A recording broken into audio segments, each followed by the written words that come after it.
If you want to change the world, start off by making your bed. If you make your bed every morning, you will have accomplished the first task of the day.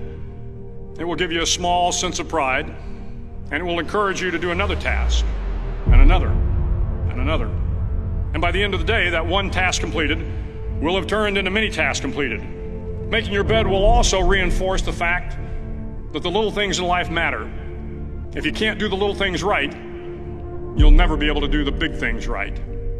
And if by chance you have a miserable day, you will come home to a bed that is made, that you made.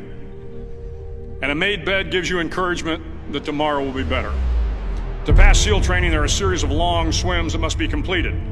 One is the night swim. Before the swim, the instructors joyfully brief the students on all the species of sharks that inhabit the waters off San Clemente.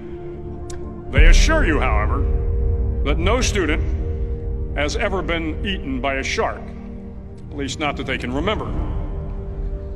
But you are also taught that if a shark begins to circle your position, stand your ground. Do not swim away. Do not act afraid. And if the shark, hungry for a midnight snack, darts towards you, then summons up all your strength and punch him in the snout, and he will turn and swim away. There are a lot of sharks in the world.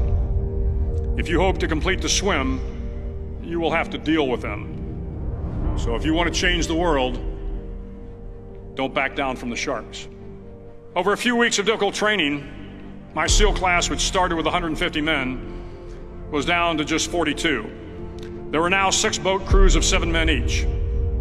I was in the boat with the tall guys, but the best boat crew we had was made up of the little guys, the Munchkin crew, we called them.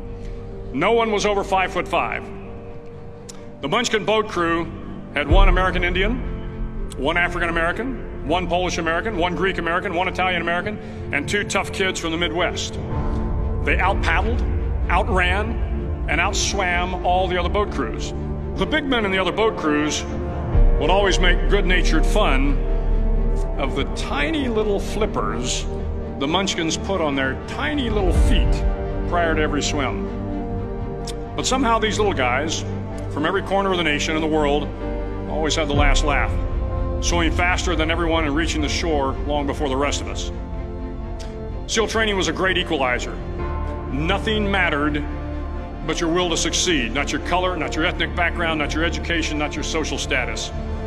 If you want to change the world, measure a person by the size of their heart, not by the size of their flippers. The 9th week of training is referred to as Hell Week. It is 6 days of no sleep, constant physical and mental harassment, and 1 special day at the Mud Flats. The Mud Flats are an area between San Diego and Tijuana where the water runs off and creates the Tijuana Sloughs, a swampy patch of terrain where the mud will engulf you. It is on Wednesday of Hell Week that you paddle down to the Mud Flats and spend the next 15 hours trying to survive this freezing cold, the howling wind, and the incessant pressure to quit from the instructors. As the sun began to set that Wednesday evening, my training class, having committed some egregious infraction of the rules, was ordered into the mud. The mud consumed each man till there was nothing visible but our heads. The instructors told us we could leave the mud if only 5 men would quit. Only 5 men, just 5 men, and we could get out of the oppressive cold. Looking around the mud flat, it was apparent that some students were about to give up. It was still over 8 hours till the sun came up. 8 more hours of bone-chilling cold. The chattering teeth and the shivering moans of the trainees were so loud, it was hard to hear anything. And then one voice began to echo through the night. One voice raised in song. The song was terribly out of tune, but sung with great enthusiasm.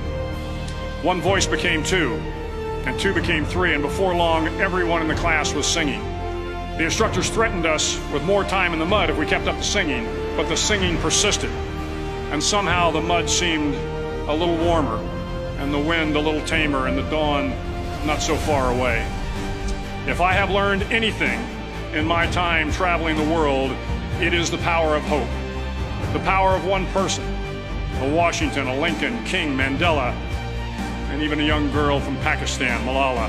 One person can change the world by giving people hope. So if you want to change the world, start each day with a task completed.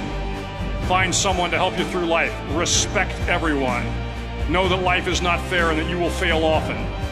But if you take some risks, step up when the times are the toughest, face down the bullies, lift up the downtrodden, and never ever give up. If you do these things, the next generation and the generations that follow will live in a world far better than the one we have today. And what started here